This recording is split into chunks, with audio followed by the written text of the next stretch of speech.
ស្វាគមន៍ម្ដងទៀតហើយមកកាន់ផ្សាយហើយចំពោះវីដេអូនេះដែរគឺខ្ញុំនឹងបង្ហាញពីវិធីសាស្ត្រនៅក្នុងការយក fundamental មកប្រើប្រាស់មុនពេលយើងជួញដូរនៅក្នុងទីផ្សារហើយនៅក្នុងវីដេអូមុនគឺខ្ញុំបានបញ្ជាក់ប្រាប់បងប្អូនរួចរាល់អស់ហើយពីកត្តាថាហេតុអ្វីបានជា fundamental គឺជាកត្តាសំខាន់បំផុត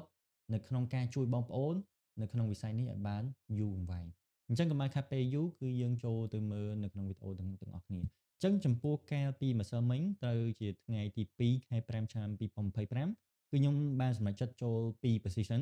ដែលម៉ោង London section ពេលថ្ងៃម៉ោងនៅកម្ពុជាយើងគឺខ្ញុំចូល buy position ប៉ុន្តែខ្ញុំ play short term ទេគឺខ្ញុំអត់ហ៊ាន hold វែងឆ្ងាយទេព្រោះដោយសារម៉ោង7កន្លះយប់ដែលជាម៉ោង New York section ហ្នឹងគឺយើងមានតិន័យតាក់ទងទៅនឹង Nan Farm ដែលវាជាកត្តា fundamental មួយធំដែរដែលអាចរុញទីផ្សារឡើងចុះខ្លាំងអញ្ចឹងជាហេតុដែលខ្ញុំអត់អាច hold position buy នេះយូរអង្វែងបានទេគឺខ្ញុំទៅរកកន្លែងកាត់ដើម្បីរងចាំទិន្នន័យ fundamental ដែលជា non farm ហ្នឹងចឹងហើយជាក់ស្ដែងក៏វាជាឧទាហរណ៍សំខាន់ដែរដោយជាក់ស្ដែងបើសិនជាខ្ញុំអត់បានកាត់ position នេះចោលទេហើយខ្ញុំអត់បត់បែនមកធ្វើការ sell មកវិញទេគឺខ្ញុំនឹងធ្វើឲ្យ position ហ្នឹងខាតអញ្ចឹងនេះគឺជាកត្តាសំខាន់ដែលឧទាហរណ៍ផ្ទាល់ជូនបងប្អូនមើលដោយតន័យទាំងអស់ហ្នឹងគឺវាជួយយើងបានច្រើនពីការបត់បែននៃទីផ្សារហើយជាក់ស្ដែងចំពោះ position 2ហ្នឹងគឺខ្ញុំនឹងបង្ហាញនៅលើ screen ដើម្បីបញ្ជាក់ថាខ្ញុំបានចូល position ហ្នឹងមែនហើយចំពោះ position ហ្នឹងគឺខ្ញុំចូលនៅក្នុង account prop firm របស់ខ្ញុំបងប្អូនឃើញចំណេញច្រើនមែនប៉ុន្តែចំពោះគិតជាភាគរយគឺតិចទេព្រោះដោយសារបច្ចុប្បន្នគឺខ្ញុំកាន់ fund រហូតដល់1លានជាងហើយ position ហ្នឹងគឺខ្ញុំរិះត្រឹមតែ 0.5 ទៅ 1% ទេអញ្ចឹងហើយចំពោះវីដេអូបន្ទាប់ខ្ញុំនឹងបង្ហាញពីវិធីសាស្ត្រនៅក្នុងការយក fund ហ្នឹងមកកាន់ទាំងអស់គ្នាអញ្ចឹងបកមកសាច់រឿងយើងវិញចំពោះតកតងទៅនឹងមូលហេតុដែលខ្ញុំបាយកាលពីម៉ោង London ហ្នឹងគឺដោយសារខ្ញុំឃើញ fundamental ដែលផ្សព្វផ្សាយចេញពី website bhop.btechcambodia.com យើងឃើញថា fundamental ដែលចេញមុនពេលដែល Nan Farm ចេញតំណែងហ្នឹងគឺយើងឃើញថា bullish សម្រាប់មាសព្រោះដោយសារយើងឃើញថាតិន័យនៅសហរដ្ឋអាមេរិកចាប់ផ្ដើមខ្សោយជាពិសេសគឺតិន័យតាក់ទងផលិតកម្មគឺយើងឃើញថាតិន័យហ្នឹងគឺចេញមកគឺអត់ល្អទេដែលជាហេតុដែលធ្វើឲ្យតម្លៃមាសគឺចាប់ផ្ដើមងើបឡើងវិញអញ្ចឹងក្រោយពេលខ្ញុំទទួលបានតិន័យហ្នឹងមុនដែលចេញព័ត៌មានមួយនេះដែលតាក់ទងនឹង Nan Farm គឺខ្ញុំសម្រេចចិត្តroll position នៅក្នុងការបាយហើយចំពោះការចូល position របស់ខ្ញុំគឺខ្ញុំប្រើ technical strategy ដែលហៅថា beta the concept ដែលជា concept ផ្ទាល់ដែលខ្ញុំបានបង្កើតឡើងគឺខ្ញុំឃើញថាវាដើរលើ rank 50% កាលពីម្សិលមិញអញ្ចឹងអានឹងគឺជាការ indicate មួយដែលបង្ហាញថាយើងកំពុងតែនៅក្នុងសម្ពាធ buyer ជាគោលហើយជាក់ស្ដែងគឺក្រោយពេលដែលចូលម៉ោង clear zone របស់ខ្ញុំគឺនៅចន្លោះម៉ោង1ទៅម៉ោង3យើងឃើញថាវាបានធ្លាក់មករកកន្លែងហ្នឹងម្ដងទៀតហើយមានការ reject ដោយបិទ candle បន្សល់កន្ទុយដែលជាហេតុបានបញ្ជាក់ថាជា confirmation មួយ rejection អញ្ចឹងបានជាហេតុដែលធ្វើឲ្យខ្ញុំចូល buy នៅពេលដែល candle ហ្នឹងគ្រប់ហើយចំពោះ position ហ្នឹងដូចខ្ញុំជម្រាបប្រាប់បងប្អូនអញ្ចឹងគឺខ្ញុំអត់ធ្វើការ hold វែងទេគឺក្រោយពេលតែមុននឹងបញ្ចប់ section នៅម៉ោង3 clear zone របស់ខ្ញុំគឺខ្ញុំបានបិទ position ហ្នឹងចេញដើម្បីបង្ការមុនពេលដែលផ្សារចេញនៅម៉ោងតន័យព័ត៌មាន Nan Farm នៅម៉ោង7កន្លះហ្នឹងអញ្ចឹងក្រោយពេលម៉ោង7កន្លះclear zone របស់ខ្ញុំគឺខ្ញុំ trade នៅចន្លោះម៉ោង7ដល់ម៉ោង9អញ្ចឹងជាក់ស្ដែងគឺព័ត៌មានចេញម៉ោង7កន្លះអញ្ចឹងខ្ញុំត្រូវរងចាំដល់ព័ត៌មានចេញហើយជាក់ស្ដែងគឺព័ត៌មានចេញភ្លា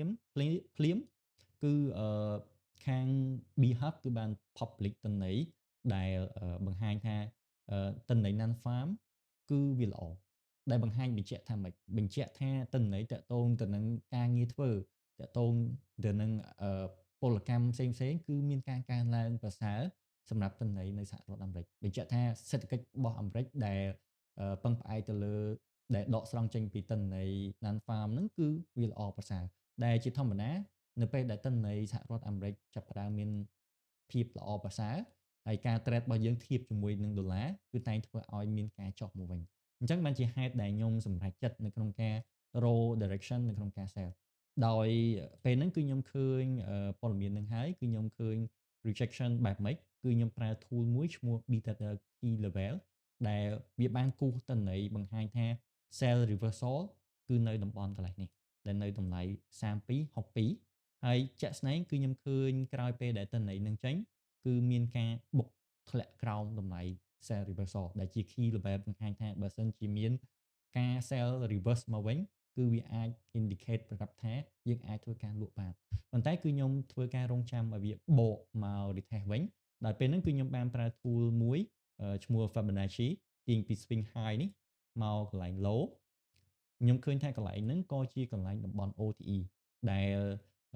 ពាក្យពេញគេហៅ optimize trend entry អញ្ចឹងគឺខ្ញុំធ្វើការ sell នៅក្នុង position ហ្នឹងហើយខ្ញុំធ្វើការ target នៅតំបន់ Azi low ព្រោះតំបន់កន្លែងហ្នឹងគឺជាតំបន់ដែលមានការចាក់លុយ buy ពីសំណាក់ retailer ដែលរុញច្រានតម្លៃកាលពីព្រឹកមកដែលនៅចន្លោះម៉ោង Azi ហ្នឹងអញ្ចឹងជាហេតុជាធម្មតាគឺយើងអាច target ទៅតំបន់ swing មួយទៀតដែលមាន liquidity ចេញពីម៉ោង Azi ឬមួយក៏តំបន់ណាដែលមាន liquidity ព្រោះជាធម្មតាផ្សារតែងដើរទៅរក liquidity មួយទៅ liquidity មួយទៀតអញ្ចឹងជាហេតុដែលខ្ញុំ target កន្លែងហ្នឹងហើយវាជោគជ័យនៅចន្លោះប្រហែលជាម៉ោង23គត់គឺវាធ្លាក់ទៅដល់ TP របស់ខ្ញុំតែទៅនៅម៉ោង11យប់របស់យើងហ្នឹងហើយចំពោះ position ហ្នឹងគឺស្អាតមែនទែនព្រោះដោយសារយើងមើល confirmation បានជាក់លាក់ល្អទាំង fundamental គឺបញ្ជាក់ច្បាស់ថា bearish សម្រាប់ gold ហើយ technical ក៏យើងមាន perspective ដែលជាដល់កន្លែងតំបន់ដែលយើងអាចធ្វើការលក់មានប្រសិទ្ធភាពហើយជាតំបន់ដែលក៏យើងអាចលក់ល្អផងដែរអញ្ចឹងបានជាហេតុដែលធ្វើឲ្យ position នេះគឺខ្ញុំ take profit រហូតដល់ចូលប្រហែលជា30លេខអញ្ចឹង30លេខគឺច្រើនមែនទែនហើយប៉ុន្តែ position ហ្នឹងគឺខ្ញុំចូលតូចទេខុសពីពេលថ្ងៃគឺខ្ញុំចូលរៀងធំប៉ុន្តែពេលយប់គឺខ្ញុំចូល 0.5 lot ទេប៉ុន្តែខ្ញុំចូលចំនួន2 position